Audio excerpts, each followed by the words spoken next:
নমস্কাৰ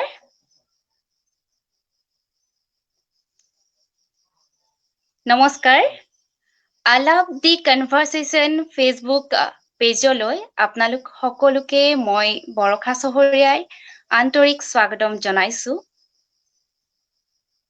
আশা কৰো আমাৰ লাইভ অনুষ্ঠানবোৰ আপোনালোকে উপভোগ কৰি আছে।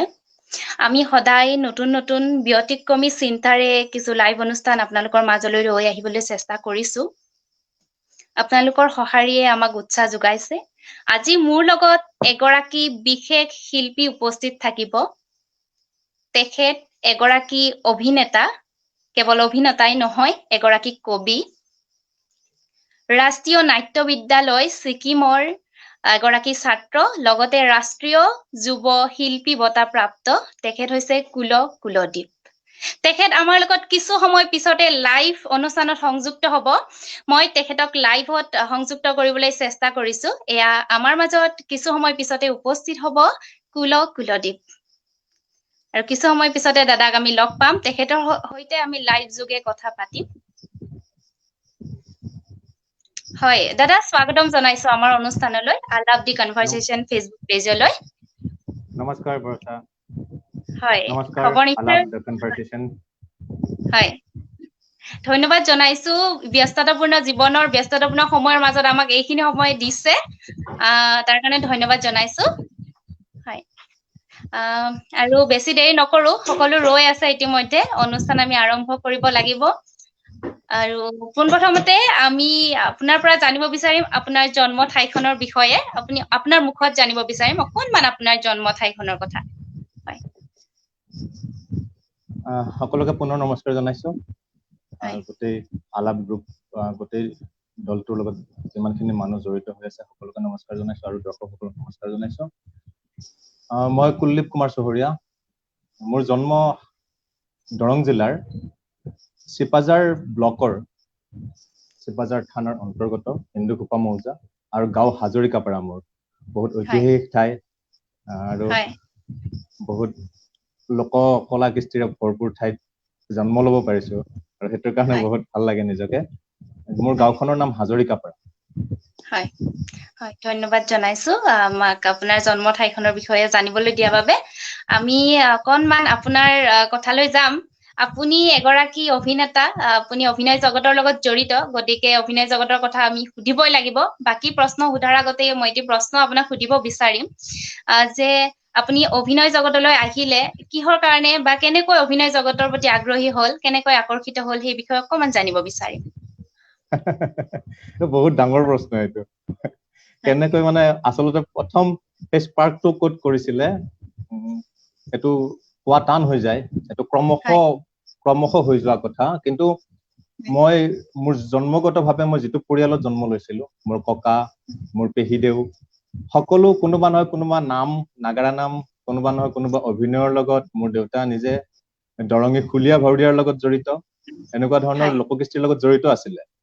হয়। আৰু হাইস্কুল পঢ়ি থকা সময়লৈকে, ক্লাছ 8-9লৈকে মইতো এইবিলাক একোৱে ভাল নাপাইছিলো। মানুহ নামাতিছিলো, এইবিলাকৰ হয় পৰা দূৰত আছিলো সম্পূৰ্ণ। ত এবাৰ গাঁৱত এখন নাটক হয়, ভ্ৰাম্যমাণ থিয়েটাৰ বিলাকে কিছুমান নাটক এবাৰ কৰি যিবিলাক নাটক এৰি দিয়ে, আৰু সেইবিলাক নাটক আমাৰ গাঁৱত দুটা মঞ্চৰ নাটক ভ্ৰাম্যমাণ ষ্টাইলত গাঁও বিলাকত কৰিছিলে। আমাৰ চিপাঝাৰত এইটো বহুত আছে, এই পৰম্পৰাটো। হয় ত তেনেকে পেহীদেউহঁতে গাঁৱৰ ক্লাবত নাটক কৰি আছিলে, আৰু এটা সৰু ল'ৰা লগা হ'ল। হয় নাটক শিশু শিল্পী এজন লগা হ'ল অভিনয়ৰ কাৰণে, আৰু তেতিয়া মোক লৈ গৈছিলে। মই একো গম নাপাওঁ। মা ভাত দিছে এনেকে ক'ব লাগে, ডাইৰেক্টৰে তেনেকে ক'ব দিয়ে, ময়ো তেনেকে কৈ ওলাই আহো মানে। ত তেতিয়া হয় কৰি প্ৰথম সেইখন নাটক কৰি যেতিয়া পিছদিনা স্কুলত গৈছিলো, হাইস্কুলত গৈছিলো, গোটেইবিলাকে চাইছে, মোৰ ক্লাছমেট বিলাকে চাইছে, মানুহ বিলাকে চাইছে, আৰু মই বোলো বা তই নাটক কৰ, বা এনেকুৱা ধৰণৰ কথা এটা আহি গ'ল ন। সেইটো প্ৰথম কিক চাগে। হয় ত তাৰ পিছত লাহে লাহে, মই অসমীয়াৰ ছাত্ৰ আছিলো, আৰু হয় মঙলদৈ কলেজ আছিলে মোৰ কলেজ। মঙলদৈ কলেজত অসমীয়া হয় বিভাগত পঢ়োতে জ্যোতিপ্ৰসাদৰ নাটক, গোটেই নাটক আৰু সাহিত্য সংস্কৃতিৰ বিষয়ে জানিবলগীয়া হ'ল। হয় আৰু জানিবলগীয়া হওঁতে আমি এটা গ্ৰুপে তাক ৰিচাৰ্চো কৰিছিলো গাঁৱে গাঁৱে গৈ। সেই সময়ত মই চিপাঝাৰৰ এগৰাকী বিশেষ ব্যক্তিক লগ পালো। এটা হলৰ ভিতৰত হয় এজন মানুহে বাকী বিলাকে কয়, ল'ৰা ছোৱালী বিলাকে। হয় উ এনেকে কয় মানুহজনে, হয় বাকী বিলাকে উ বুলি কয়, মানুহজনে হাত দাঙি দিয়ে, বাকী বিলাকক হাত দাঙি দিয়ে। মই খিৰিকীৰে জুমি জুমি চাই আছিলো। তাৰপিছত হয় গম পাও যে সেইটো এটা নাটকৰ ৱৰ্কশ্বপ আছিলে। অ অলৰেডি 7 দিন গুচি গ'ল ৱৰ্কশ্বপটোৰ হয় ফেকাল্টি আছিলে অসীম কুমাৰ নাথ, মাননীয় অসীম কুমাৰ নাথ ডাঙৰীয়া। হয় তো তাৰপিছত মোৰ ভাল লাগিলে, বা ইণ্টাৰেষ্টিং দেই, এই এনেকুৱা নাচিব লাগে, এনেকুৱা কিবা কৰিব লাগে। তাৰপিছত মই হয় সুধিলো যে এইটোত মই সোমাব পাৰিম নেকি, এই কাৰবাৰটো যিটো চলি আছে কলেজৰ কালচাৰেল ছেক্ৰেটাৰীক সুধিলো। অলৰেডি 7 দিন পাৰ হৈ গ'ল, তই সোমাই কি কৰিবি? হয় আৰু 2 দিন আছে, তো 2 দিনত সোমাই ইণ্টাৰেষ্ট লাগিলে বস্তুটো। হয় আৰু লাগি লাহে লাহে ক্ৰমশ সেই টেষ্টটো লৈ থাকোতে এইটো কেনেকে পেচা আৰু হবি বনি গ'ল সময়ৰ ভিতৰত। আচলতে প্ৰথম টেষ্ট লোৱা কথাটোহে আছিলে, মানে তেনেকে আৰম্ভ হয় হয় হৈছিলে গোটেই জাৰ্ণিটো। ধন্যবাদ জনাইছো। এইখিনিতে মোৰো এটা কথা মনত পৰিছে, আপোনাৰ নিচিনা মোৰো এটা ঘটনা হৈছিলে, সেয়াও অসীম ছাৰৰ লগতে হৈছিলে। কিন্তু মই অকনমান ফালৰি কাটি আহিলো বাৰু নাটকৰ পৰা। কিন্তু নাটকৰ ৱৰ্কশ্বপ এটা মই ক্লাছ তেতিয়া 7ত আছিলো, তেতিয়া আচ্ছা, বিএড কলেজত, চিপাঝাৰ বিএড কলেজত আহ তেওঁলোকে পাতি আছিলে। আপোনাক মই লগ জগদম্ব ৰজা। পাইছিলো তেতিয়া। হয় তেতিয়া মই জগদম্ব ৰজাৰ সেই কি আছিলে পণ্ডিত উপাখ্যান। উপাখ্যানৰ মই সেই পণ্ডিত গৰাকী হৈছিলো। আচ্ছা তাৰপিছত মোৰো আচ্ছা। তেতিয়া ৱৰ্কশ্বপটো বহুত দিন হৈ গৈছে, ৱৰ্কশ্বপটো মানে 7 দিন মান পাৰ হৈ গৈছে নে, কিবা কিবি তেওঁলোকৰ ইন্ট্ৰডাকচন চব শেষ হৈ গৈছে। তাৰপিছত মই সোমাইছোগে। তেওঁ প্ৰথমতে সুধিছে তুমি সোমাবা জানো এতিয়া, ইমান দেৰি হ'ল? মই ক'লো নাই, সোমাম দিয়ক। তেতিয়া দিছে বাৰু কিন্তু মই তেতিয়া কৰিলো। তেওঁৰ লগত এতিয়াও সম্পৰ্কটো আছে। এইখিনিতে তেওঁলোকেও আমি ধন্যবাদ জ্ঞাপন কৰিছো। আচ্ছা, আহ বৰ ভাল নাটক হয় হৈছিলে এখন দেই, জগদম্ব ৰজা, বৰ ভাল হয় নাটক, খুব শিশু ভাল নাটক হৈছিলে। এখন। আমি পুৰা প্ৰাকৃতিক মানে গছৰ সেয়া বস্তুৰে কিবা তো কিবি ষ্টেজ বনোৱা হৈছিলে। খুব ধুনীয়া হৈছিলে নাটকখন। সেইখন ভাল হৈছিলে। আপোনালোককো পাইছিলো তেতিয়া। আপোনালোকে এখন আমি একে গ্ৰুপত নাছিলো নেকি, বেলেগ এটা আপোনালোকে বেলেগ এখন নাটক নহয়, কৰিছিলে নেকি সেইটো সময়ত? আমি এখন কাব্য নাটক কৰিছিলো, তনু হয় ভট্টাচাৰ্যৰ কবিতা কিছুমানক লৈ। হয় তেতিয়া আৰু সৰু সেই আছিলো নাটকখন খালি আমি কৰিছিলো। মই ক্লাছ 7ত আছিলো আৰু পুৰা মনত ৰৈ গৈছে মানে ঘটনাটো। এতিয়া খালি তাকে এতিয়া মই অকনমান আপোনাৰ পৰা নাটকৰ সংলাপ শুনিব বিচাৰিম, যিহেতু সকলো ৰৈ আছে, বিভিন্ন প্ৰশ্নও আমালে আহিছে। সংলাপ তেনেকে ক'লে দিগদাৰ। আচ্ছা, মাতিছো ৰবা এটা। হয় আচ্ছা, অসীম দাৰ আমি যে সেই তাত যে কাব্য নাটকখন যে হৈছিলে, হম তাৰ পিছত এখন নাটক কৰিছিলে নষ্টবৈদ্য বুলি অসীম দাই, আৰু সেইখন পিছত লাইভ কেনভাছ বুলি বেলেগ এটা ৰূপ দিয়া হ'ল, ফিজিকেলাইজ ৰূপ এটা দিয়া হ'ল। হয় তাত সংলাপ এটা আছিলে, মই এদিনাখন মাতিছো। সেই সংলাপটো মোৰ ভাল লাগে। সেইটো সংলাপ, কিয় জীয়াই থাকে মানুহবোৰ জীয়াই থাকে। এটা জীৱনৰ মাজত আন এটা জীৱন জীয়াই থাকে। জীয়াই থকাকে জীৱন বোলে নেকি? কৌশিক, ঐশ্বৰ্য, অনামিকা ইহঁত কিয় জীয়াই আছে? আৰু মই কিয় জীয়াই আছো? কাৰ বাবে জীয়াই আছো? কিমান দিনলৈ জীয়াই আছো? আৰু তুমি জীয়াই আছানে? নাই, কাৰণ ইতিমধ্যে তোমাৰ মৃত্যু ঘটিছে। মাথো অভিনয় কৰিছা তুমি জীয়াই থকাৰ সুন্দৰ অভিনয়। তিল তিলকৈ মৃত্যুবৰণ কৰাৰ পিছতো, এটা পুতি দুৰ্গন্ধময় গেলা মৰাশ হোৱাৰ পিছতো তুমি ঘূৰি ফুৰিছা চহৰৰ অলি গলি। আৰু এনেদৰে চহৰৰ অলি গলি ঘূৰি ফুৰোতেই তুমি হঠাৎ আন এটা মৃতদেহ দেখি চিঞৰি উঠিছা, নাই নাই, মই মৰা নাই, সেয়া সি মৰিছে, সেয়া তাৰ মৃতদেহৰ গুণ, মই মৰা নাই, সি মৰিছে, সি। বহুত লাইফ ফিলচফিৰ ওপৰত আছিলে নাটকখন, বহুত ভাল হয়, লাগে খুব মোৰ। সুন্দৰ। সকলোৱে চাই আছে, মই সকলোকে ধন্যবাদ জনাইছো। বিভিন্ন কমেন্ট আহিছে, বিভিন্ন প্ৰশ্ন আহিছে। মই এটা প্ৰশ্ন লৈছো। বাপৰে, প্ৰজন্মা প্ৰশ্ন বুলি চহৰীয়াৰ পৰাই ক'লে ভয় চাই লাগে। আছে। হয়, নাই খুব ভাল ভাল প্ৰশ্ন আহিছে। মই এটা প্ৰশ্ন আহিছে, আপুনি চুলি কিয় কোৱা। কটালে সুধিছে। চুলি কিয় কটালে সুধিছে, সেইটো জানিব বিচাৰিছে। কোনে সুধিছে আপোনাৰ এইটো? দীঘল আছিলে কেইদিনমান, এইটো প্ৰজন্মা চহৰীয়া বাই সুধিছে। দীঘল আছিলে, মানে এক্টৰ বিলাক আৰু কি আৰু ন, গেটআপ সলাই থাকিব লাগে, বেলেগ বেলেগ কেৰেক্টাৰৰ কাৰণে বেলেগ বেলেগ ৰূপ লৈ থাকিব লাগে। বৰ্তমান এইটো ৰূপ, চুলিৰ কামটো শেষ হৈ গ'ল আৰু এতিয়া। এখন নাটক কণ্টিনিউয়াছলি 3খন নাটক হৈ আছিলে, আৰু 3খন নাটকতে মোৰ গেটআপটো তেনেকুৱা আছিলে, চুলি দীঘল আছিলে। আছিলে। তো এতিয়া আকৌ চিনেমাৰ কাম, ফিল্মৰ কাম কৰিবলগীয়া হওঁতে গেটআপ সলনি কৰিবলগীয়া হ'ল, সেইকাৰণে কাটিলো। প্ৰজন্ম বাই নিশ্চয় উত্তৰটো পালে। আমি আকৌ আৰু এটা প্ৰশ্ন আহিছে, দাদা বুদ্ধিজীৱীৰ কথা কওক বুদ্ধিজীৱী খুব আমি শুনি আছো বুদ্ধিজীৱী বুলি এই বিষয়ে আমি আহিম অকমান পিছত আহিম আপোনালোকে অলপ ৰৈ থাকক কিন্তু বুদ্ধিজীৱী আমি জানিম তাৰ আগতে মই আপোনাক সুধিব বিচাৰিম আপুনি ৰাষ্ট্ৰীয় নাট্য বিদ্যালয় ছিকিমৰ এগৰাকী ছাত্ৰ বৰ্তমান প্ৰশিক্ষণপ্ৰাপ্ত এগৰাকী ছাত্ৰ গতিকে এই যাত্ৰাটো কাৰণ ৰাষ্ট্ৰীয় নাট্য বিদ্যালয়ত NSD নেশ্যনেল স্কুল অফ ড্ৰামাত খুব ভাৰতৰ ভিতৰত খুব কম সংখ্যক লোককে সিলেক্ট কৰা হয় নিৰ্বাচিত কৰা হয় তাৰ ভিতৰত আমি এজন সেয়ে আপোনাক লৈ আমি বহুত গৌৰৱান্বিত আমাৰ অসমৰ দৰঙৰ এগৰাকী সন্তান হৈ আপুনি ৰাষ্ট্ৰীয় নাট্য বিদ্যালয়ত অধ্যয়ন কৰিবলৈ সক্ষম হৈছে গতিকে এই যাত্ৰাটোৰ বিষয়ে আমি জানিব বিচাৰিম আৰু এই কথাখিনিয়ে বহু কেইজনক উপকৃত কৰিব যিসকলে ভৱিষ্যতে পৰিকল্পনা কৰি আছে নাটকটো যেতিয়া মই কলো ন নাটকটো ভাল লগাৰ পৰা পেছা আৰু জীৱিকা আৰু জীৱনলৈ পৰিৱৰ্তন হৈ গল তো তেনেকে নাটক কৰি থাকিলো নাটক শিকি থাকিলো তাৰ আগতে কোনো প্ৰফেশনেল ট্ৰেইনিং নাছিলে নাটকৰ প্ৰশিক্ষকসকলৰ পৰা বা ডাইৰেক্টৰ সকলৰ লগত কথা মাত হৈ কিতাপ পঢ়ি নিজে যেটো অনুশীলন কৰিছিলো হেতু তাতে সীমাবদ্ধ আছিল গোটেই কথা তাৰ পিছত মোৰ অনুভৱ হল ব্যক্তিগতভাৱে নহয় এতিয়া ট্ৰেইনিংৰ প্ৰয়োজন যিকোনো কাম এটা কৰিব লাগিলে তোমাক ট্ৰেইনিং লাগিব হেয়া কোনো ইনষ্টিটিউট হ'ব পাৰে কোনো ব্যক্তিহত্তা হ'ব পাৰে বা নিজে নিজকো ট্ৰেইন কৰিব পাৰে মানুহ তো এটা সময়ত নাটক কৰি থাকি এতিয়া হোৱাট নেক্সট অন্ধকাৰ দেখিব আৰম্ভ কৰিলো এতিয়া কি কৰিম এটাই কাম ভালদৰে জানো অভিনয় বা নাটকৰ কাম তো এতিয়া কি কৰিম এনেকে অন্ধকাৰ দেখিব যেতিয়া আৰম্ভ কৰিলো সেই সময়ত গম পালো যে ৰাষ্ট্ৰীয় নাট্য বিদ্যালয় বুলি বিষয় এটা আছে স্কুল এখন আছে তো সেই স্কুলখনত পঢ়িব পাৰি আৰু নাটকৰ ট্ৰেইনিং ল'ব পাৰি নাটক বিষয়ে শিকায়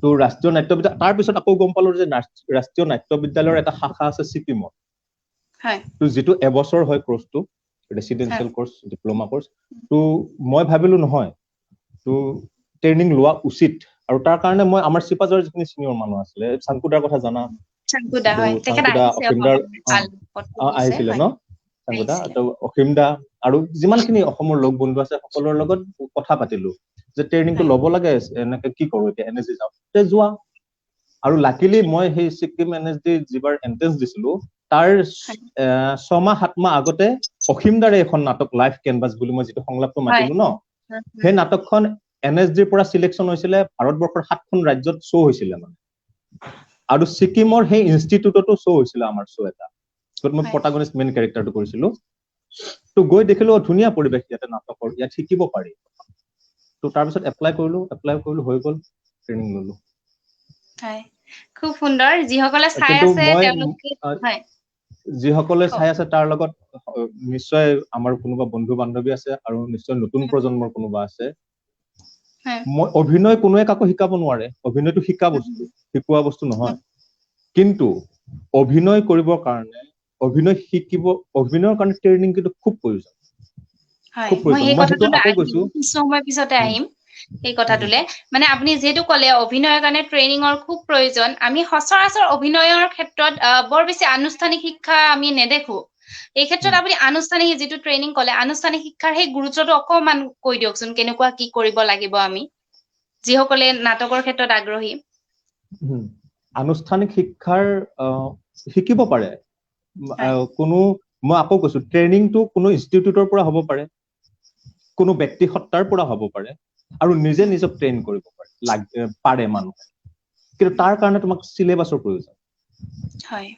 আৰু অভিনয় বস্তুটো এনেকুৱা ন ল্যাবৰেটৰীৰ নিচিনা বস্তু তাক পুংখানুপুংখভাৱে নিজক পৰীক্ষা নিৰীক্ষা কৰি মোৰ এখিনি আছে মোৰ এখিনি নাই মোৰ কণ্ঠ এনেকুৱা মোৰ ভয়েস এনেকুৱা এটো ৰিয়েলিস্টিক এক্টিং এটো ফিজিক্যালাইজ এক্টিং এই গোটেইবিলাক কথা আৰু তাৰ লগত বডি শৰীৰ মন আৰু ব্যক্তিহত্তাৰ কি প্ৰভাৱ এই গোটেইবিলাক কথা পুংখানুপুংখভাৱে অধ্যয়নৰ প্ৰয়োজন আৰু তাৰ কাৰণে সিলেবাস লাগে মোৰ ব্যক্তিগত অনুভৱ আৰু সেই সিলেবাসৰ কাৰণে তুমি আনুষ্ঠানিক শিক্ষাৰ গুৰুত্বটো মই অলপ অধিককে দিও সিলেবাসটোৰ কাৰণে কিন্তু নিজে সিলেবাস তৈয়াৰ কৰি ল'ব পাৰে এটো সত্য কথা কাৰণ আৰ্টৰ এনেকুৱা কোনো ধৰা বন্ধা নিয়ম নাই তুমি আৰ্টিষ্ট বনিবৰ কাৰণে তুমি এক্টৰ বনিবৰ কাৰণে NSD যে যাবই লাগিব তেনেকুৱা কথা নহয় কিন্তু নিজে নিজক সেই ৰাস্তাত ৰাখি সিলেবাসৰ আউটাৰত ৰাখি এটা শিডিউলৰ মাজত ৰাখি নিজে নিজক প্ৰস্তুত কৰাটো মূল গুৰুত্বপূৰ্ণ কথা খুব আৰু সততে আমি সেই সুবিধাখিনি নেপাও হয়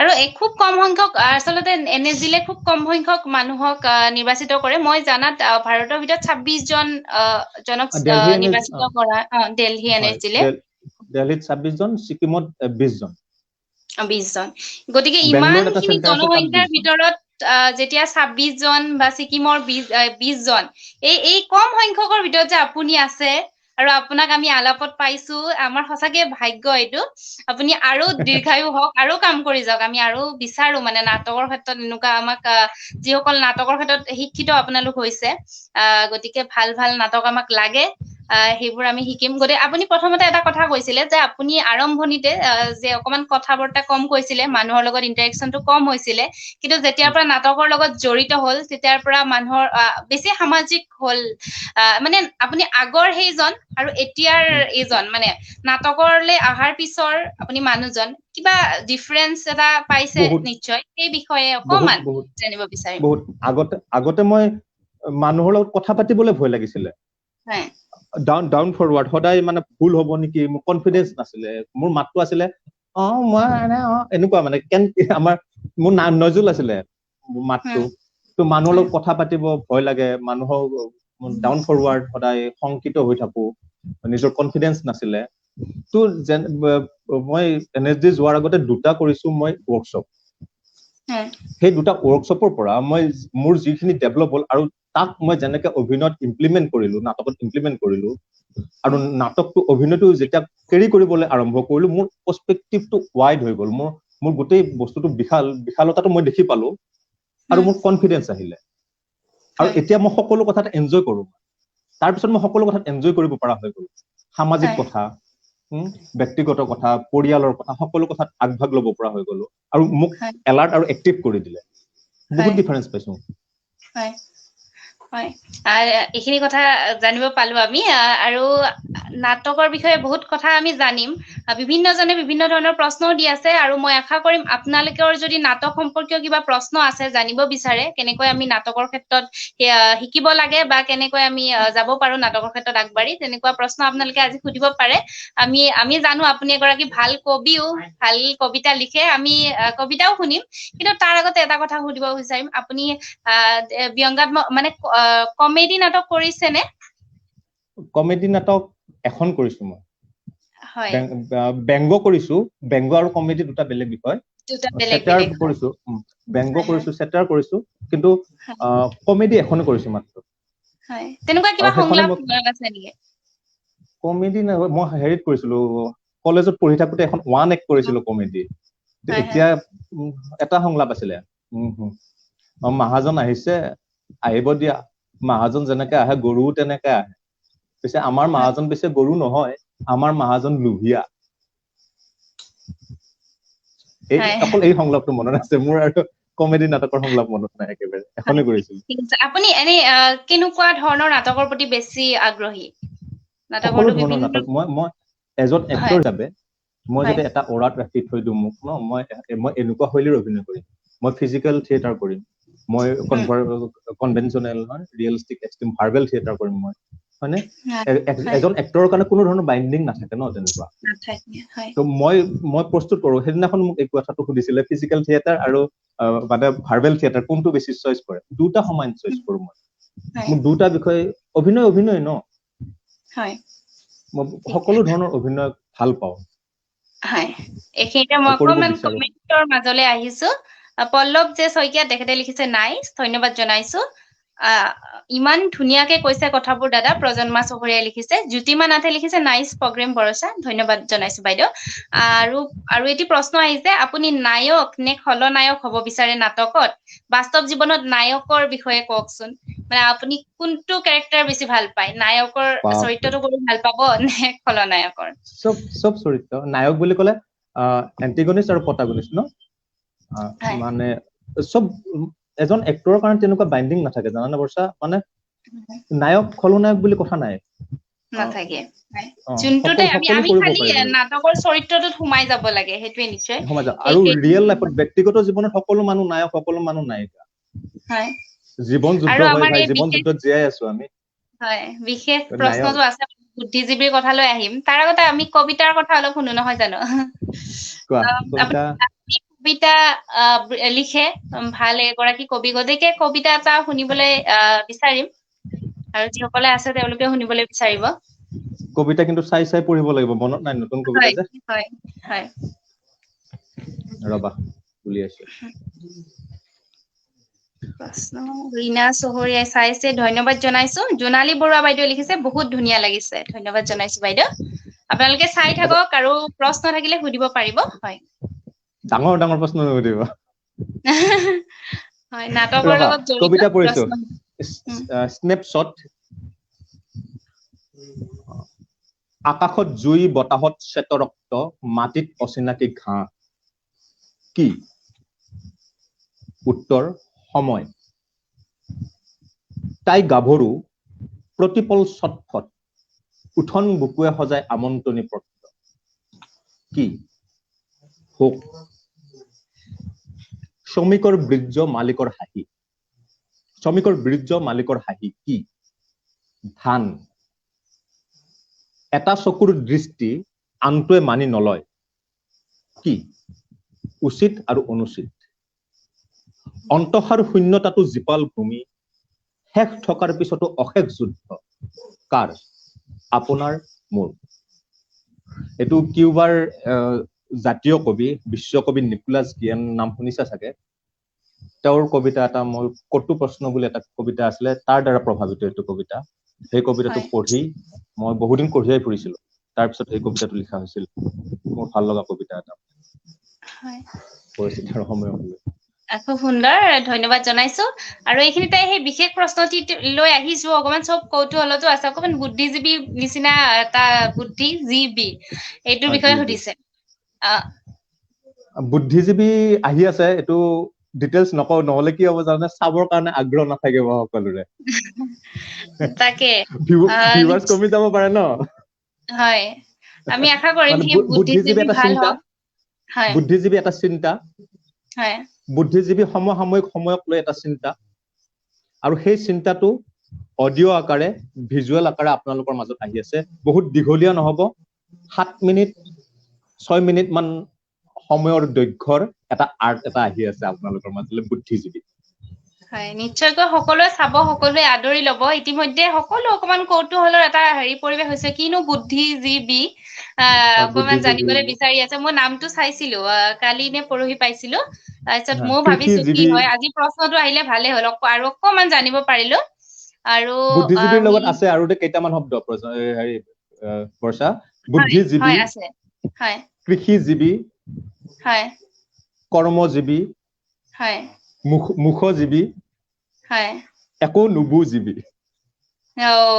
এইকেইটা বস্তু আছে। তাকে এতিয়া একো নুবুজিলো আচলতে আমি কি হব, আমি কেতিয়ালে ৰব লাগিব সেইটো খুব জানিবলৈ। সম্ভৱ 3 তাৰিখ বা 4 তাৰিখ, আগষ্টৰ 3 তাৰিখ বা 4 তাৰিখৰ আগষ্টৰ ভিতৰত 3 আহিব। তাৰিখ 3 তাৰিখ 4 ৰাখিব। তাৰিখৰ ভিতৰত হয়, আহিব। 3 তাৰিখ বা 4 তাৰিখ হলে আপোনালোকে ৰওক, আগষ্টৰ প্ৰথম সপ্তাহত নিশ্চয়কৈ মুক্তি পাব। প্ৰথম সপ্তাহ আপোনালোকে বুদ্ধিজীৱীলৈ ৰৈ থাকক। এতিয়া একো বুজা নাই, কেইদিনমান পিছত আমি বুজিম কি আছে আচলতে তাতে।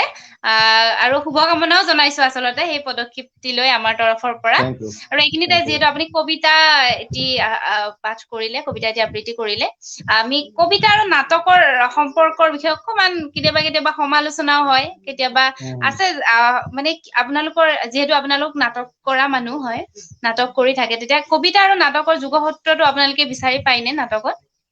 নিশ্চয় পাওঁ, হয় নিশ্চয় পাওঁ। কবিতাত কি আছে? বোধ আছে, চিত্ৰকল্প আছে ন। হয় কবিতা শব্দৰ খেল, আৰু অভিনয়টো বোধ লাগিব, তোমাক চিত্ৰকল্প লাগিব। তুমি এজন এক্টৰ যিমানে শব্দত পাকৈত হয় ন, আমি অসমৰ উদাহৰণ দিব পাৰো, কাক জানানে? তপন দাস। হয় শব্দৰ ক্ষেত্ৰত বহুত পাকৈত অভিনেতা। হয় আৰু ইমাজিনেশ্যনৰ কাৰণে কবিতা বহুত পঢ়িব লাগে। কাৰণ এজন কবিয়ে ইমাজিনেশ্যনত কবিয়ে এটা থট কেৰি কৰি এটা ৰূপ দিলে কবিতা আকাৰে, পাঠকৰ কাৰণে ছেম নহবও পাৰে। পাঠকৰ কাৰণে সেই চিন্তাটো, সেই ইমাজিনেশ্যনটো ছেম নহবও পাৰে। আৰু কবিতা আৰ্ট ফৰ্মটো এনেকুৱা আৰ্ট ফৰ্ম, মানুহে ৰিলেট কৰে, বেলেগ বেলেগ ধৰণে, বেলেগ বেলেগ এংগুলৰ পৰা এটা কবিতা ৰিলেট কৰে মানুহে। আৰু এক্টৰো সেই ভেৰাইটিটো থাকিব লাগে, ৰিলেট কৰা ন, এই ইমাজিনেশ্যন, সেই আৰ্ট ফৰ্মটো, সেই শব্দৰ লগত এই মগজুৰ যিটো ছবি ক্ৰিয়েট কৰা, এটা আনটোৰ আচলতে পৰিপূৰক। হয় আচলতে সৃষ্টিশীল কাম মানে য'ত সৃষ্টিশীলতা আছে এইটোৰ পৰিপূৰক সংগতি থাকিবই কাৰণ চবতে ইমাজিনেশ্যন থাকেই হয় গতিকে সেইবোৰ থাকিবই কিন্তু ইয়াতে বিভিন্ন মাধ্যমটো ধৰণৰ বেলেগ বেলেগ মাধ্যমটো বেলেগ বেলেগ মাধ্যমটো হয় বেলেগ বেলেগ প্ৰকাশ ভংগীটো বেলেগ বেলেগ সকলো হয় প্ৰশ্ন এটা আহিছে অকনমান ব্যক্তিগত প্ৰশ্ন প্ৰজন্মা চহৰীয়া বাই সুধিছে মই সুধিম বাৰু সেই প্ৰশ্নটো সুধিব লাগিব আপোনাৰ নাটকৰ কথা বহুত পাতিলো নায়ক নায়িকাৰ কথা পাতিলো এতিয়া আপোনাৰ জীৱনৰ নায়িকা গৰাকীৰ বিষয়ে সুধিছে এইটো মোৰ বিচাৰি প্ৰশ্ন আছো যে নহয় দৰ্শকৰ প্ৰশ্ন বিচাৰি আছো পোৱা নাই বাৰু সেই আৰু হয় অকমান কৈ দিয়ক ধেমালি কৰিছো কি হেৰি আচলতে এতিয়া তেনেকা ভবা নাই এই বিষয়টোক লৈ আৰু মানে কি ডিগ্ৰী পঢ়ি থাকোতে ভয়ানক প্ৰেমিক আছিলো প্ৰেয়সী আছিলে তো এতিয়া নাই আৰু তেতিয়া প্ৰেম কি বস্তু বুজিয়ে পোৱা নাছিলো প্ৰেম মানে কলেজত গৈছে লগ বন্ধু বিলাকৰ লগত ল'ৰা ছোৱালী খোজকাঢ়ি একেলগে গৈছে মই চিংগল আছো মই কাৰোবাৰ এজনীৰ লগত খোজকাঢ়ি যাব পাৰিলে হৈ যায় আৰু এটা কিছুমান ধাব্বা আছিলে কিছুমান আমাৰ মানে কি কথা আছিলে কিছুমান ভ্ৰান্ত ধাৰণা আছিলে ন ছোৱালী এজনীৰ লগত আছে তো তেনেকুৱা ধৰণৰ কথা আছিলে আৰু এতিয়া তেনেকুৱা কেতিয়াবা অনুভৱ হয় মানে প্ৰেম বিষয়টো বুজিও সদায় নতুন যে বিষয়টো প্ৰেম মই অকল ল'ৰা ছোৱালী হয়নে আমাৰ এই প্ৰেমটোৰ বিষয়ে এইটোতো এটা কমপ্লিট কৰি পেলোৱা যায় প্ৰেম কথাটো তো এই বিশাল প্ৰেমটো বুজিবৰ কাৰণে বা বিশাল প্ৰেমটো সদায় নতুনকে ধৰা দিয়ে মোৰ আগত হয় মই এই প্ৰশ্নটোলৈ আহিছো আপুনি কব বাৰু আপুনি তেতিয়া বাৰু বুজা নাছিল এতিয়া নিশ্চয় বুজিছে প্ৰেম মানে কি অকমান কব নেকি আপুনি কি ভাবে মানে প্ৰেম মানে অনুভৱৰ কথা আৰু ভাগ বতৰা ভাগ বতৰা পৰিপূৰক বিষয় এটা পৰিপূৰক বিষয় আৰু চিন্তা আৰু ভাগ বতৰা আপুনি কৰিব পাৰিব লাগিব তেখেতৰ লগত হয় খুব ভাল কথা কৈছে তোমালোকে কিবা মিছনত আছো যেন লাগিছে নাই একো মিছনত নাই এইটো প্ৰশ্ন আহিছে আৰু বহুতে জানিব বিচাৰে ন আপোনালোকৰ কি চলি আছে জীৱনত আমি একো মিছনত নাই আচলতে আৰু বিভিন্ন প্ৰশ্ন আছে অকনমান নাটকৰ মাজলৈ আহো নাটকৰ সংলাপ অলপ শুনো নে কি কয় আপোনাৰ প্ৰিয় প্ৰথম নাটক কোনখন আছিলে মোৰ প্ৰথম নাটক আছিলে তোমালোকে এলপি স্কুলত পঢ়িব পাইছা নে নাই নাজানো শিলৰ চোলা আৰু পানীৰ বেজী বুলি এটা গল্প আছিলে ৰজা আৰু ভাটৌ চৰাই বুলি এটা গল্প আছিলে আৰু কণ্টকৰামৰ বুদ্ধি বুলি এটা গল্প আছিলে বহুত ইণ্টাৰেষ্টিং গল্প আছিলে পাঠ্যক্ৰমত অসমীয়াখনত আছিলে চতুৰ্থ শ্ৰেণীত আছিলে তো আমাৰ এলপি স্কুলৰ ছাৰ এজনে সেইবিলাকত নাট্য ৰূপ দিছিলে আৰু তাত অভিনয় কৰাইছিলে আমাৰ কলগছৰ পাতেৰে কলৰ থৰুৱা বুলি যে কওঁ আমি কলপাতৰ ঠাৰিডাল তাৰে ঘোঁৰা বনাই দিছিলে আৰু এইটো ঘোঁৰা বুলি ভাব এইটো ঘোঁৰা হয় এইটো ঘোঁৰা বুলি ভাব আৰু ৰজাৰ নিচিনাকে এনেকে দৌৰি দৌৰি যা এনেকে কৈছিলে আৰু তাতে ৰজা আৰু ভাটৌ চৰাই নাটক কৰিছিলো ৰবি ৰবি ধৰ ধৰ মাৰ মাৰ বৰ ধুনীয়া মৰেলিটি আছিলে সেইবিলাকত মেছেজ ধুনীয়া আছিলে প্ৰথম নাটক আছিলে সেয়া প্ৰথম নাটকৰ সংলাপ যদি মনত আছে শুনিম নহলে আপোনাৰ প্ৰিয় সংলাপ এটি আমি শুনিম এইখিনিতে অলকেশ তেখেতে এটি প্ৰশ্ন দিছিলে মই এইটো স্ক্ৰীনত আনিবলৈ চেষ্টা কৰিছো প্ৰশ্নটি আৰু প্ৰশ্নটি হৈছে নমস্কাৰ ছাৰ অলকেশ শৰ্মা তেখেতে লিখিছে নমস্কাৰ ছাৰ ভাল নাটক এখন হ'ব লাগিলে নিজকে কেনেকৈ প্ৰিপাৰেচন কৰিব লাগে কৈ দিব নেকি অলপ তেখেতে জানিব বিচাৰিছে যে ভাল নাটক এখন আমি যদি কৰিব বিচাৰো কি কথাত আমি গুৰুত্ব দিব লাগে কেনেকৈ আমি প্ৰিপাৰেচন এটা প্ৰস্তুতি কেনেকৈ কৰিব লাগে বঢ়িয়া প্ৰশ্ন অলকেশ ভাল এক্টৰ সি ইউনিভাৰ্চিটিৰ নাটকখনত এবাৰ সিহঁতে বেষ্ট টিম পাইছিলে সি ভাল এক্টিং কৰিছিলে অলকেশ ভাল প্ৰশ্ন কৰিছা কিন্তু সকলোৰে কাৰণে এই নাটকৰ বা অভিনয়ৰ এই বিষয়টো সকলোৰে পইণ্ট অফ ভিউ বা সকলোৰে কাৰণে বেলেগ বেলেগ মেথড থাকে মোৰ মেথডটোৱে তোমাক কাম নিদিব পাৰে তোমাৰ কাৰণে সুইটেবল নহব পাৰে তোমাৰ মেথডটো আন এজনৰ কাৰণে সুইটেবল নহব পাৰে সকলোৰে মেথডটো বেলেগ বেলেগ আৰু ষ্টাইলটো শৈলীটো বেলেগ বেলেগ থাকে কাৰণ চৰিত্ৰ এটা নিৰ্মাণ কৰা হয় চৰিত্ৰ এটা বনোৱা হয় প্ৰস্তুত কৰা হয় নাটক এখনৰ কাৰণে চৰিত্ৰ এটা প্ৰস্তুত কৰিব লাগিলে বহুত প্ৰত্যেকখন নাটকৰ বেলেগ বেলেগ হৈ যায় শুনিবলৈ পাইছেনে হেল্ল' শুনি আছে মোক বৰ্ষা শুনি পাইছা মোক হেল্ল' হয় শুনি আছে নে হয় শুনি আছো শুনিছা শুনিছো তো প্ৰত্যেকখন নাটকৰে প্ৰত্যেকটো চৰিত্ৰৰে নিৰ্মাণ কৌশল আৰু এই মেথডটো সেই ব্যক্তিগত সেই এক্টৰজনৰ নিজৰ মেথড হয় আৰু সকলোৰে বেলেগ বেলেগ প্ৰচেছটো তো এটা চৰিত্ৰ কৰিব লাগিলে প্ৰথম কথা কি আমি জানিব লাগিব চৰিত্ৰটো কি চৰিত্ৰটো কোন তাৰ গতিবিধি কি তাৰ ষ্টেটাছ কি সি কিয় আহিছে নাটকখনত নাটকখনত সেই চৰিত্ৰটোৰ উদ্দেশ্য কি প্ৰত্যেকটো চৰিত্ৰৰ এটা এটা উদ্দেশ্য থাকে সেই উদ্দেশ্যটো কি তাৰ পিছত চৰিত্ৰটোৰ আৰু অন্য যিবিলাক কৌশল আছে চৰিত্ৰ এটা নিৰ্মাণৰ কাৰণে বেক হিষ্ট্ৰী চৰিত্ৰটো গোটেই চৰিত্ৰটো কি ভাল পায় কি বেয়া পায় কি ৰং তাৰ এই গোটেইবিলাক যিবিলাক মেথড আছে তালৈ গুচি যোৱা হয় কিন্তু প্ৰথমতে চৰিত্ৰটো কোন আৰু কি সেই কথাটো উদ্ধাৰ কৰিব লাগিব আৰু সেই কথাটো উদ্ধাৰ কৰিবৰ কাৰণে আমাৰ হাতত দুটা ৰাস্তা আছে এটা হল স্ক্ৰিপ্ট প্ৰথম দুটা ৰাস্তা এটা হল স্ক্ৰিপ্ট এটা হল ডাইৰেক্টৰজন তো এই দুজনৰ পৰা তাৰ আধাৰটো গুটাই লওঁ মই ব্যক্তিগতভাৱে তাৰ আধাৰটো গুটাই লৈ স্ক্ৰিপ্টটো পঢ়ি এটা স্ক্ৰিপ্টত লিখাই থাকে চৰিত্ৰটোৰ সবিশেষ আৰু স্ক্ৰিপ্টটো পঢ়িলে চৰিত্ৰটোৰ গোটেই হিষ্ট্ৰী তাৰ ৰূপ ৰস গন্ধ সকলো গম পোৱা যায় আৰু তাৰ পিছত মই সেই চৰিত্ৰটোক বহন কৰিবলৈ কেৰি কৰিবলৈ যত্ন কৰোঁ আৰু ৰিহাৰ্চেল কৰা আৰম্ভ কৰাৰ পিছত লাহে লাহে লাহে লাহে এদিনকৈ ৰিহাৰ্চেল আগবাঢ়ি গৈ গৈ গৈ গৈ চৰিত্ৰটোৰ ৰূপ পায় আৰু এটা টোটাল প্ৰসেস ওৰিয়েন্টেড বিষয়টো আৰু সকলোৰ কাৰণে বেলেগ বেলেগ দেই এই বিষয়টো সকলো অভিনেতাৰ কাৰণে সকলো নাট্যকৰ্মীৰ কাৰণে এই চৰিত্ৰ নিৰ্মাণ প্ৰক্ৰিয়া মেথড সকলোৰে বেলেগ কিন্তু পুংখানুপুংখ অধ্যয়ন লাগিব এই চৰিত্ৰটোৰ ওপৰত হয় হয় ধন্যবাদ জনাইছো হয় অলকেশ মই ভাবো মই ক'ব পাৰিছো নে নাই গম পোৱা নাই মই তুমি ল'ব পাৰিছা নে নাই বা মই কেনেকৈ শেয়াৰ কৰিলো মই গম পোৱা নাই কিন্তু মোৰ ফিলটো মই শেয়াৰ কৰিলো যদি অসুবিধা পাইছা কৈ দিলে হ'ল আকৌ মই আকৌ শেয়াৰ কৰিবলৈ যত্ন কৰিম হয় ধন্যবাদ জনাইছো আপোনাক তেখেতে নিশ্চয়কৈ তেখেতৰ উত্তৰটি বিচাৰি পাইছে আৰু এইখিনিতে আপুনি এগৰাকী নাট্যকৰ্মী যেহেতু নাটকৰ লগত জড়িত এটা প্ৰশ্ন সুধিব বিচাৰিম যে অসমত নাটকৰ ক্ষেত্ৰত আপোনালোকে কি কি প্ৰত্যাহ্বান বা সমস্যাৰ সন্মুখীন হৈছে মূল প্ৰত্যাহ্বান সাৰ্ভাইভেল হয়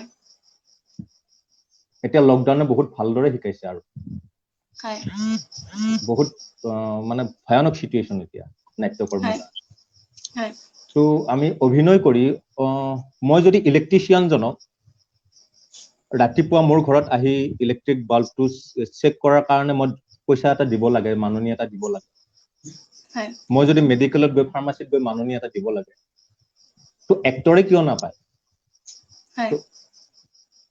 এইটো সাৰ্ভাইভেল ন এই সাৰ্ভাইভেলৰ সমস্যাটোই মূল সমস্যা বৰ্তমান অসমত নহয় ভাৰতবৰ্ষত গোটেই ভাৰতবৰ্ষত এইটো সমস্যা মূল সমস্যা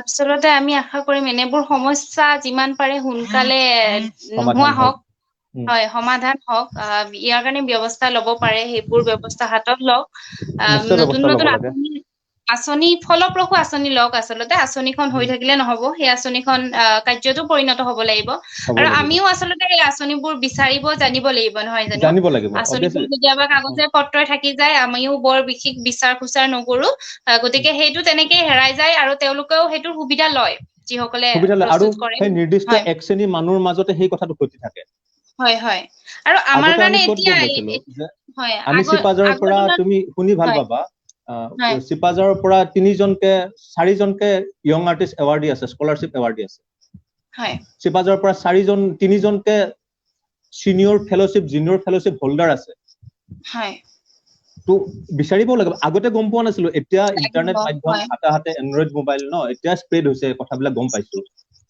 আমি বিচাৰিব লাগিব আৰু হাতে কামে আমি লাগিব আচলতে অকল চৰকাৰৰ ওপৰতে আশাবাদী হৈ থাকিলে নহব আৰু আচলতে কি হয় যেতিয়া আপোনালোক যেতিয়া আমাৰ দৰঙলৈ বা অসমলৈ আপোনালোকে অসমৰ পৰা গৈ ৰাষ্ট্ৰীয় নাট্য বিদ্যালয় অধ্যয়ন কৰিছে গতিকে আপোনালোকৰ পিছত যিসকল আছে তেওঁলোকৰ খুব ভাল হব যে এগৰাকী থাকিব যে সুধিবলে আপোনাক পোনপটীয়াকে সুধিব পাৰিব যে আমি কেনেকে প্ৰস্তুতি চলাও আমি কেনেকে যাব পাৰিম সেই বস্তুটো সেই পৰিৱেশটো যেতিয়া ক্ৰিয়েট হ'ব আপুনি আনিলে ধাৰাটো তাৰ পিছত আকৌ এজন যাব তেতিয়া এইটো আমাৰ কাৰণে বেছি টান নহব আৰু কেইদিনমান পিছত প্ৰথমতেতো অকণ কষ্ট হ'ব হয় আৰু প্ৰেক্টিকেলি মই নিজে অনুভৱ কৰিছো যে মই বহুত আইডিয়াজ ইন্টাৰভিউ এটা দিবৰ কাৰণে এনএছডিত ইন্টাৰভিউটো কেনেকে এটেন্ড কৰিব লাগে সেই বহুত আইডিয়াজ মই চাংকুদাৰ পৰা লৈছো কাৰণ মোতকে আগতে তেওঁ গৈছে, তেওঁ সেইটো প্ৰত্যক্ষ কৰিছে, সেইটো অভিজ্ঞতা লৈ আহিছে।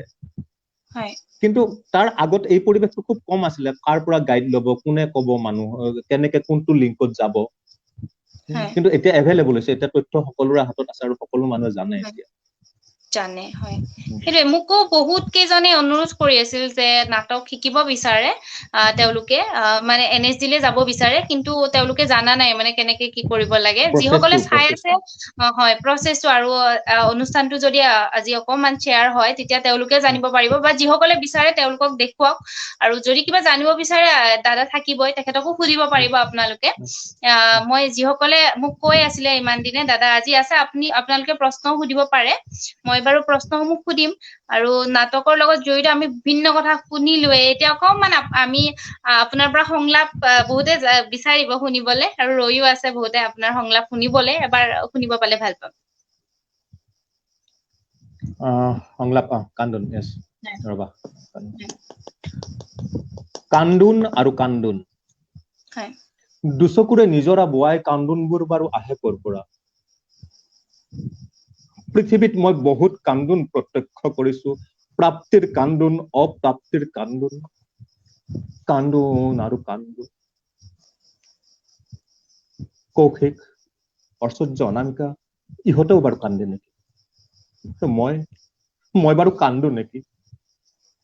কান্দিব নোৱাৰাকৈ মোৰ অকণমান দুখ আছে নেকি? তেনেহলে মই হাঁহিব নোৱাৰো কিয়? কান্দোনবোৰ মোৰ ভাল নালাগে, মই হাঁহিব নোৱাৰো কিয়? কান্দোনবোৰ মোৰ ভাল নালাগে, মই কিয় হাঁহিব নোৱাৰো কিয়? কান্দোন।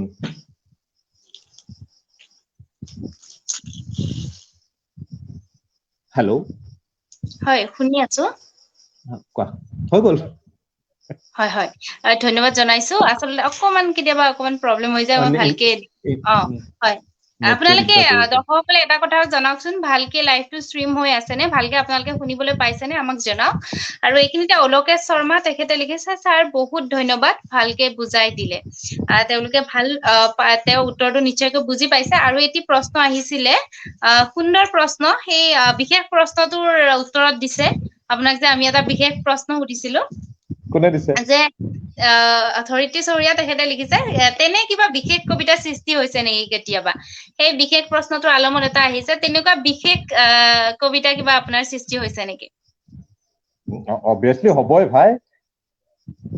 আমি শুনিব পালে ভাল পাম নিশ্চয়। তেওঁলোকে শুনিবলৈ আছে, আচলতে প্ৰশ্নটো অকমান আওপকীয়া দিছে। প্ৰশ্নটো দিছে যে আমি কবিতাটোৱে শুনিব বিচাৰো। প্ৰশ্নটো অলপ কাব্যিক হৈছে। দিছে, কাব্যিক হৈছে। গতিকে সেই প্ৰেমৰ কবিতা অলপ শুনিব বিচাৰিছে মানুহে। নাজানো প্ৰেমৰ কবিতা নেকি, ৰবা, এইটো মই সঁচাকে এনেকুৱা নাৰী সম্পৰ্কীয় কথা এটা আহাৰ লগতেই লিখা আছিলে বস্তু বিষয়টো, কিন্তু কথাটো সেইয়া আৰু ব্যাপ্ত সংগীত।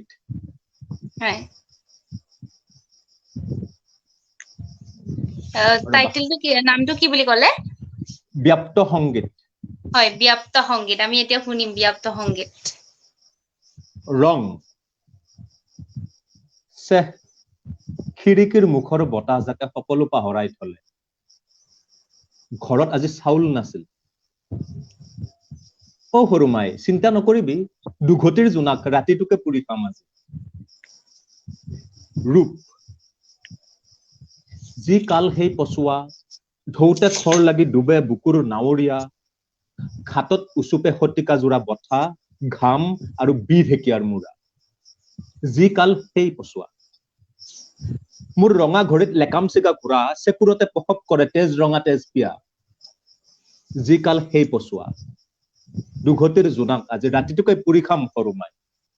খিৰিকীৰ মুখৰ বতাহ যাতে সকলো পাহৰাই থলে। ঘৰত আজি চাউল নাছিল। কলেজত যাবৰ কাৰণে চিটি বাছৰ ভাড়া নাছিল।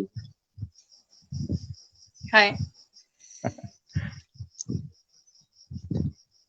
খুব সুন্দৰ কবিতা, তেওঁলোকে নিশ্চয়কৈ ভাল পালে। আৰু এটা প্ৰশ্ন আহিছে, গুৰুত্বপূৰ্ণ প্ৰশ্ন, যে পৰিয়ালৰ সঁহাৰি কেনেকুৱা নাটকত? প্ৰজন্মা চহৰীয়া বাই লিখিছে এইটো, যে আপোনাক পৰিয়ালে কেনেকে সহযোগিতা আগবঢ়াইছে, বা প্ৰিয়জনে আপোনজনে কেনেকে সহযোগিতা আগবঢ়াইছে এই ক্ষেত্ৰত, নাটকৰ ক্ষেত্ৰত?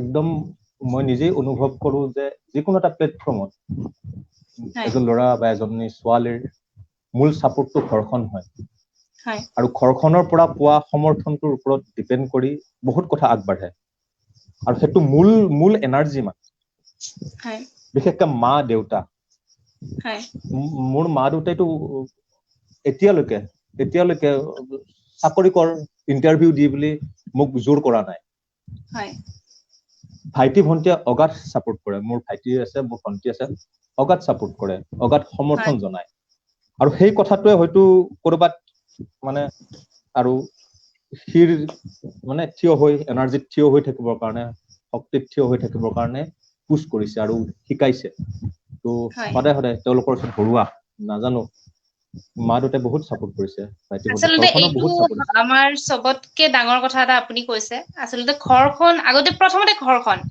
আমি প্ৰথমতে ঘৰখনে ঘৰখন যেতিয়া আমাক হয় কিন্তু সাপোৰ্ট এটা কৰে কথা থাকে তাত কিন্তু ঘৰৰ হয় মানুহে ক্লিয়াৰলি বুজি পাব লাগিব যে তুমি কি উদ্দেশ্যত কি কৰি আছা হয় সেইটো পুৰা ক্লিয়াৰলি ঘৰৰ মানুহক বুজাব পাৰি মা দেউতাক বুজাব পাৰিব লাগিব জাষ্ট মা দেউতা মই বেয়াত নাই মই এইটো কৰি আছো ক্লিয়াৰলি তুমি বুজাব পাৰিব লাগিব নহলে আৰু তেওঁলোক কথা সন্দিহান হ'ব আলোচনা ভিত্তিক হ'ব লাগিব ঘৰ এখনত সম্পূৰ্ণ কথা আৰু তেওঁলোকক সন্দিহান কৰি নহয় হয় আৰু এনেকুৱা সন্দিহান হ'ব কৰি লাগে নহয় যে আপুনি কি কৰি আছে তেওঁলোককো জনাব লাগে আৰু তেওঁলোকৰো সেই মতামতটো ল'ব লগীয়া হয় কাৰণ আমি নিশ্চয় কি কৰি নিশ্চয় আছো মোৰ নিশ্চয় মা দেউতাও জানিব লাগে ঘৰৰ মানুহে জানিব লাগে হয় জানিব তেতিয়া লাগে তেওঁলোকেও কথাখিনি যেতিয়া ভাল হয় তেতিয়া তেওঁলোকে বেছি আমাক প্ৰেচাৰাইজ কৰিব নালাগে এইটো কথা মই বহুতৰ ক্ষেত্ৰত পাইছো বহুত প্ৰতিভাৱান যুৱক যুৱতী আছে কিন্তু মানে বেছি সংখ্যক তেওঁলোকে কয় যে তেওঁলোকৰ অভিভাৱকে তেওঁলোকক সেই দিশটোত আহিব নিদিয়ে ধৰক তেওঁ নৃত্য বা গানৰ প্ৰতি বেছি আগ্ৰহী বা নাটকৰ প্ৰতি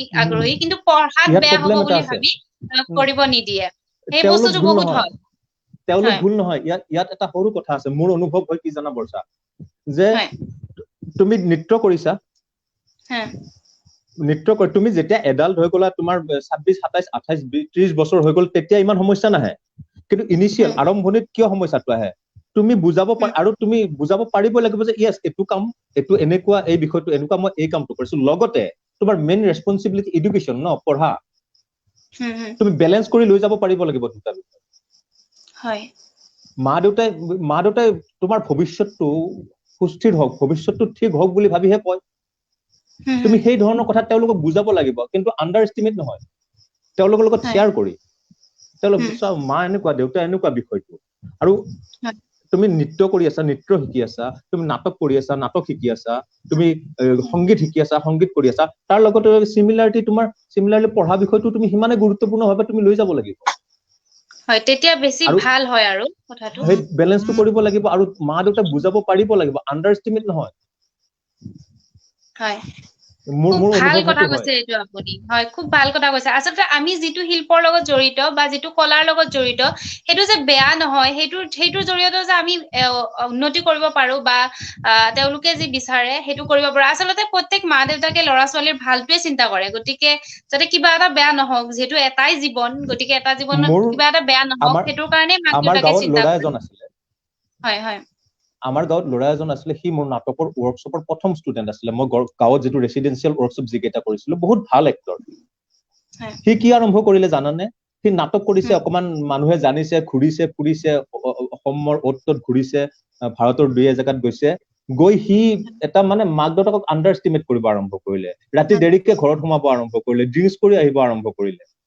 বদ অভ্যাস মোৰ বদ অভ্যাস এটা যদি মাৰ দৃষ্টিগোচৰ হয় এইটো প্লেটফৰ্ম মাই বেয়া বুলিয়ে ভাবিব অবভিয়াছলি বুলিয়ে ভাবিব হয় তো সেই ৰেছপন্সিবিলিটিটো আমাৰ লাগিব তো এনে লাগিব ঘৰে ছাপোৰ্ট নকৰে ফেমিলিয়ে অমুক তেমুক আমি ক'লে নহব তেওঁলোকক আমি কিমান কি দি আছো আমাৰ আউটপুটটো কেনেকা পাইছে আমাৰ বিহেভিয়াৰ কেনেকা পাইছে তো সেইটো কথা ইনিচিয়েল কথা সৰু কথা এইটো মই ভাবো সেইটো বুজাব পাৰিব লাগিব আমি আৰু সেইটো কাৰণে আমি সচেতন থাকিব লাগিব সচেতন হ'ব লাগিব খুব সুন্দৰ কথা মানে অকনমান কথা খুব দেখাত সৰু যেন লাগিছে কথাটো দেখাত কম শব্দৰে হৈছে কথাখিনি কিন্তু বহুত ডাঙৰ অৰ্থ এটা লুকাই আছে আচলতে আৰু পৰিয়াল বুলি ক'লে যিহেতু আমি আটাইকেইজন থাকো গতিকে আটাইকেইজনৰ মাজত সেইটো বুজাবুজি থাকিব লাগিব ধন্যবাদ থাকিব লাগিব জনাইছো হয় শুনিছেনে শুনিছো হয় হয় এটা আৰু কথা মই এটা বিভিন্ন কথা বৰ্ষা হয় মোৰ এটা কথা, মোৰ সেইটো দ্বন্দ্বত থাকো, মানে পৰিয়াল বা এইটো ব্যক্তি হত্যা, ব্যক্তি জীৱন, সামূহিক জীৱন, এইবিলাক দ্বন্দ্বাত্মক কথা মই নিজে থাকো। কিন্তু কথা হ'ল,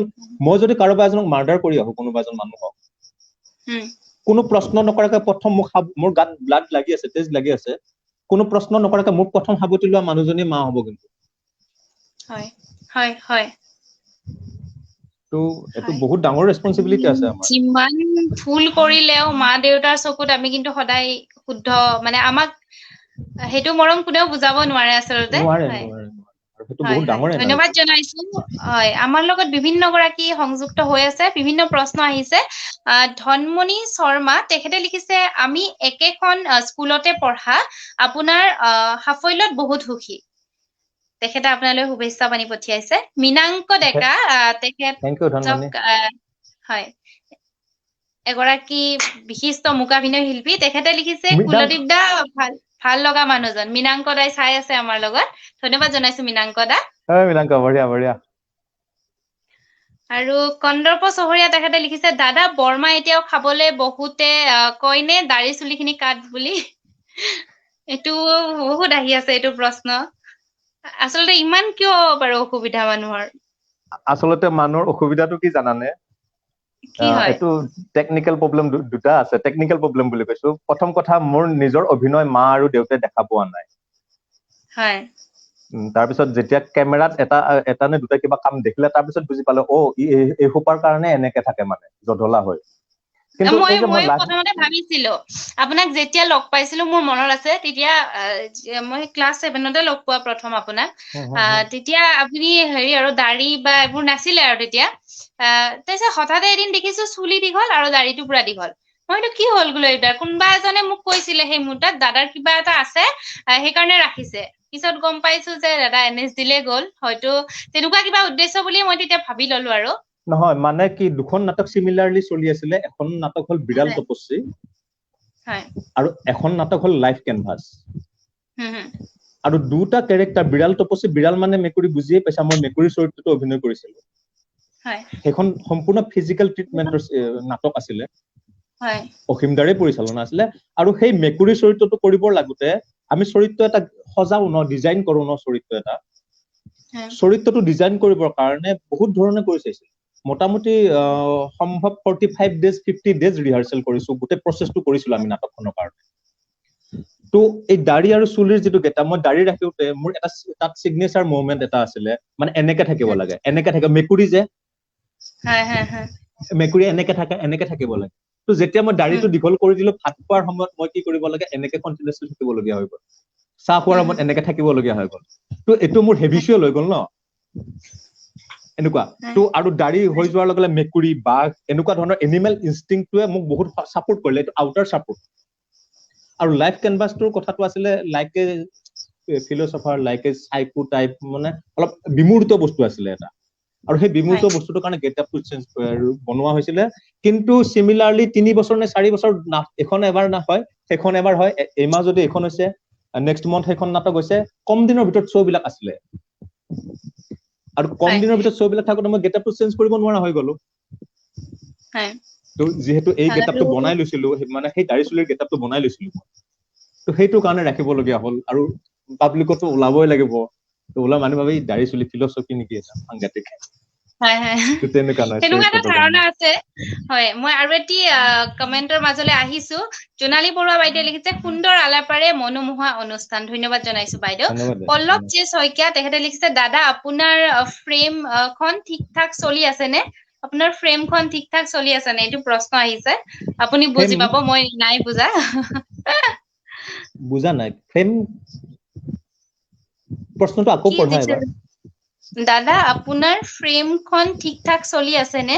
মই প্ৰশ্নটো বুজি পোৱা নাই মই বাৰু। আমি বেলেগ এটা প্ৰশ্ন, ফাৰ্ম চাগে, ফাৰ্ম। ঠিক ঠাক চলি আছে, ফাৰ্ম চলি আছে। কুকুৰা মৰিছে, বতা চৰাই কণী দিছে, কেইটামান মৰিছে কুকুৰা। ফাৰ্ম কৈছে, হয়, মোৰ পঢ়াত ভুল হৈছিলে। ফাৰ্ম কৈছে। আপোনাৰ ফাৰ্মো আছে তেনেহলে, মই আজি গম পালো।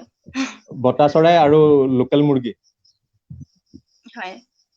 আৰু এটা প্ৰশ্ন আহিছে, এটা বহুত ভাল পইণ্ট দাঙি ধৰিছে ছাৰ।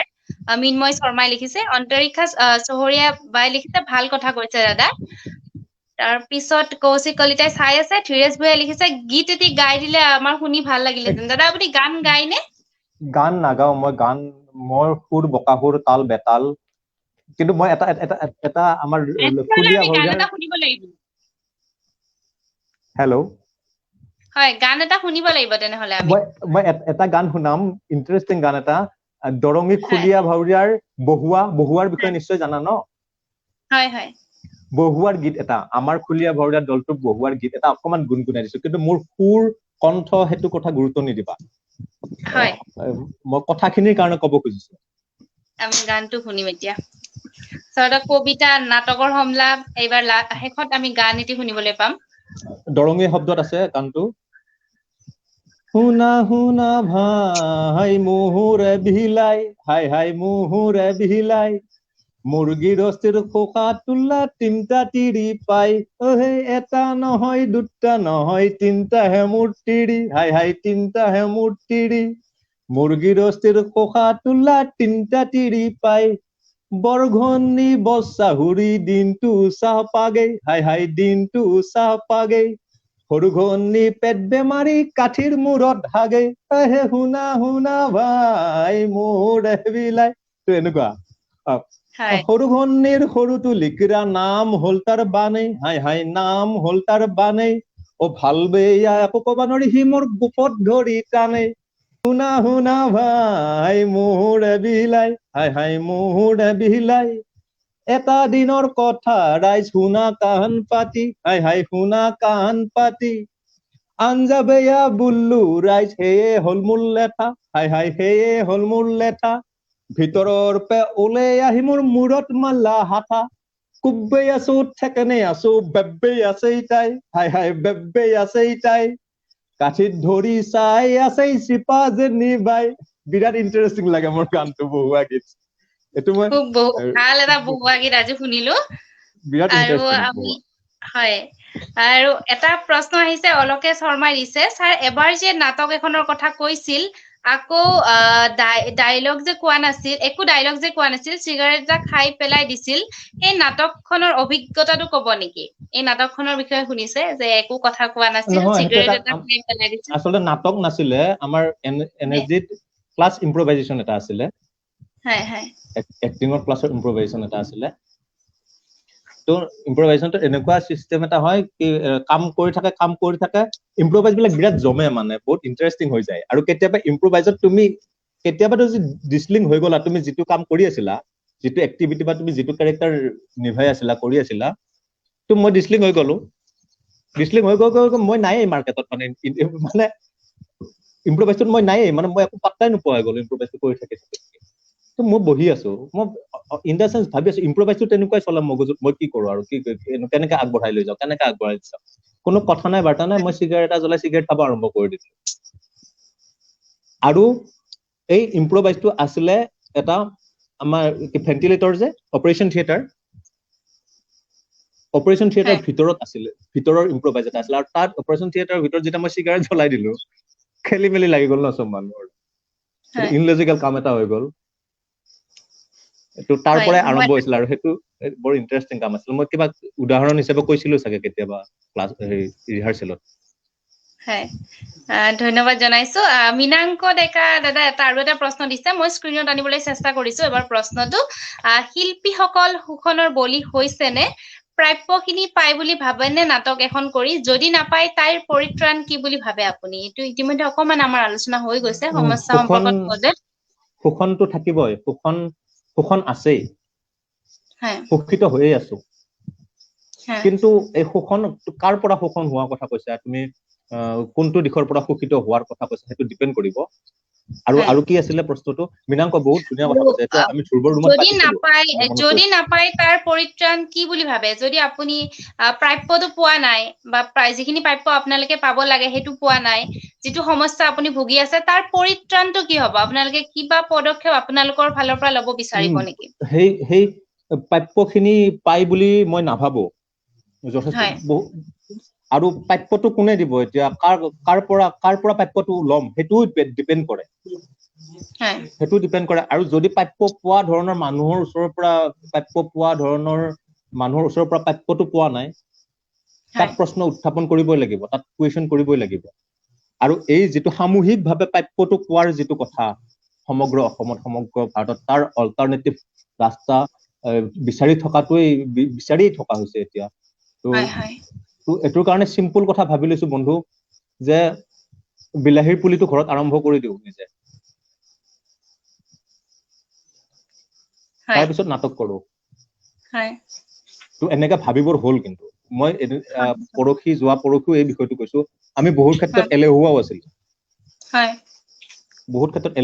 এতিয়া সেই এলেহুৱা আমি ভাঙিব, আৰু যাযাবৰীপন যিটো আছে সেইটো এৰিবৰ হ'ল। মোৰ অনুভৱ। খুব সুন্দৰ কথা এটা কৈছে আপুনি। আৰু বিভিন্ন জনৰ বিভিন্ন প্ৰশ্ন আহিছে। আমাৰো অনুষ্ঠান শেষ হবৰ হৈছে, আচলতে সময়খিনি কেনেকে গুচি গৈছে গম নাপালো। আৰু এটা অনুৰোধ আহিছে, কিন্তু সেইটো লাগে বুলি বাৰে বাৰে কৈ আছে, আপুনি কৰি দিব লাগিব সেইটো, যে ছাৰে বিহু বহুত ভাল গান গায়, বিহু গান বহুত ভাল গায় বুলি কৈছে। গতিকে বিহু এটা শুনিব পাম নিশ্চয়। কোনে কৰিছে প্ৰশ্নটো? কোনে কৰিছে? প্ৰশ্নটো কৰিছে মৃন্ময় শৰ্মা। তাৰপিছত অন্তৰিক্ষা বায়ু বিচাৰিছে বিহু গান এটা লাগে। গানেই নাগাও মোৰ। বিহু এটা শুনিব বিচাৰিছে। তাৰপিছত জোনালী বৰুৱা বাইদেৱে লিখিছে, বাস্তৱ জগতৰ লগত জড়িত হৈ থকা কথাবোৰে আনন্দ দিলে। হয়, আৰু এটা প্ৰশ্ন আহিছিলে, তোমাৰ নিতু কুমাৰ কলিতা, তেখেতে লিখিছে, তোমাৰ অমায়িক আৰু খং নুঠা স্বভাৱটো কেনেকে বনাইছা? নিতু কুমাৰ ছাৰ, নিতু কুমাৰ কলিতা। ছাৰে কি লিখিছে? যে তোমাৰ অমায়িক আৰু খং নুঠা স্বভাৱটো কেনেকে বনাইছা? ছাৰ, এইটো মই নটিচে কৰা নাই বিষয়টো, এইটো কথা ভবাই নাই বিষয়টো। এইটো খংটো উঠে কেতিয়াবা, বিশেষকে ঘৰত বেছি খং উঠে বাৰু। তোমাৰ অমায়িক আৰু খং নুঠা স্বভাৱটো কেনেকে বনাইছা? ছাৰ, এইটো বিষয়ত তেনেকে ভবা নাই। এইটো কেনেকে হৈ গ'ল এইটো নাজানো। আৰু মই প্ৰথম আপুনি কোৱাৰ পিছত এতিয়া মই ভাবিছো এইটো বিষয়, যে এইটো মোৰ এনেকুৱা গুণে। একদম নটিচ কৰা নাই ছাৰ মই বিষয়টো। হয়, তেখেতলৈ ধন্যবাদ জনাইছো, তেখেতে চাই ধন্যবাদ আছে। ছাৰ, আৰু এইখিনিতে মোৰ গুৰু মই হয় তেওঁ। স্নিগ্ধা মহন্ত বাৰ পৰা এটি প্ৰশ্ন আহিছে, স্ক্ৰীণত আনিবলৈ চেষ্টা কৰিছো প্ৰশ্নটি। অসমত এছাম থিয়েটাৰ গ্ৰুপ, অসমত এমেচাৰ থিয়েটাৰ গ্ৰুপসমূহত থকা শিল্পীসকলে নাটক কৰিয়েই পেটৰ ভাত মোকলাব পৰা যায়নে? অৰ্থাৎ পেচা হিচাপে ল'ব পৰা পৰিৱেশ আছেনে? স্নিগ্ধা মহন্ত বাৰ প্ৰশ্নটি মই স্ক্ৰীণত আনিবলৈ চেষ্টা কৰিছো। অসমত এমেচাৰ থিয়েটাৰ সমূহত থকা শিল্পীসকলে নাটক কৰি পেটৰ ভাত মোকলাব নোৱাৰিব। হয়। মই নিজৰ দণ্ডাত্মক দেই এই বিষয়ত। এমেচাৰ বুলি ক'লে আকৌ আমি কিয় পইচা বিচাৰো? হয়। তো এইটো আচলতে এমেচাৰ নহয়। এমেচাৰ শব্দটো এতিয়া কিমান দূৰলৈ ইউজ কৰিম, কিমান দূৰলৈ ব্যৱহাৰ কৰিম, কিমান নকৰিম, মই সন্দিহান মানুহ এই বিষয়টোত। তো মোকলাব পৰা নাযায়। অৰ্থাৎ পেচা হিচাপে ল'ব পৰা পৰিৱেশ আছেনে? তো পেচা হিচাপে ল'ব পৰা পৰিৱেশ আমি গঢ়িব লাগিব। আমি গঢ়িব লাগিব। আৰু এইটো কেনেকে গঢ়া হয়, এইটো বিৰাট বিশাল বিষয় এটা। তো আমি মাজতে বোধ হৈছিলে, নাটক কৰি থাকো পইচাৰ নোহোৱাকে। নাটক দুখীয়াকেই কৰি থাকো, দুখীয়া হৈয়ে নাটক কৰি থাকো। কিন্তু নাটক কৰা মানুহে অন্য ৰাস্তাৰে টকা ইনকাম কৰো আমি, অন্য কিবা বিকল্প ৰাস্তাৰে। কিন্তু নাটকটো দুখীয়া ভাৱেই কৰি থাকো। ধন্যবাদ জনাইছো। এইখিনিতে মই কবলৈ বিচাৰিছো, স্নিগ্ধা মহন্ত বা এগৰাকী উদীয়মান, তেখেতসকলে পৰিচালনাত এখন চুটি ছবি বনাইছিলে, চুটি ছবি উলিয়াইছিলে, পাই ইন দা স্কাই। আমি কিছুদিন আগতে এটা ইন্টাৰভিউ লৈছিলো তেখেতসকলৰ। গম পালো। হয়, তেখেতৰ চুটি ধন্যবাদ। ছবিখন ইউনাইটেড কিংডমলৈ আন্তঃৰাষ্ট্ৰীয় পৰ্যায়ত নিৰ্বাচিত হৈছে। আমি কেইদিনমান আগতে তেওঁলোকৰ সৈতেও এটা ইন্টাৰেক্টিভ সেচন আমি কৰিছিলো। তেখেতক ধন্যবাদ জনাইছো প্ৰশ্নটিৰ বাবে। আৰু আমাৰ ধন্যবাদ। অনুষ্ঠানটি একদম শেষৰ পৰ্যায় পাইছাহি। আমাৰ শেষৰ 1 মিনিট আমাৰ হাতত আছে। গতিকে শেষৰ এইখিনি সময়ত আপুনি কি কব? আৰু ইয়াৰ পিছতে আমি অনুষ্ঠান ভাল লাগিলে সামৰিব বহুত। লাগিব আজি। আলাপৰ অনুষ্ঠান যিটো কৰিছা, যিটো আলাপে যিটো ইনিচিয়েটিভ লৈ কাম কৰি আছে, বহুত ভাল লাগিছে। আৰু বহুত গুৰুত্বপূৰ্ণ কথা হয়। বিশেষকে মনৰ ভাৱ আদান প্ৰদান কৰা বিষয়টো ন, এইটো বহুত ডাঙৰ বিষয়। আৰু এতিয়াতো স্ক্ৰীনৰ কথাই আহিল, স্ক্ৰীনৰে জামানা ন। তো এইটো বহুত ধুনীয়া পদক্ষেপ লৈছা তোমালোকে, সেইটো ভাল লাগিছে। আৰু যিখিনি মানুহৰ লগত যিখিনি মানুহ থাকিলে, প্ৰত্যক্ষ কৰিলে, তেওঁলোকক অশেষ ধন্যবাদ। তোমালোকক ধন্যবাদ, প্ৰজন্মাক ধন্যবাদ, বৰষা ধন্যবাদ, আৰু ধ্ৰুৱ আছিলে ন? ধ্ৰুৱ আছিলে, ধ্ৰুৱ।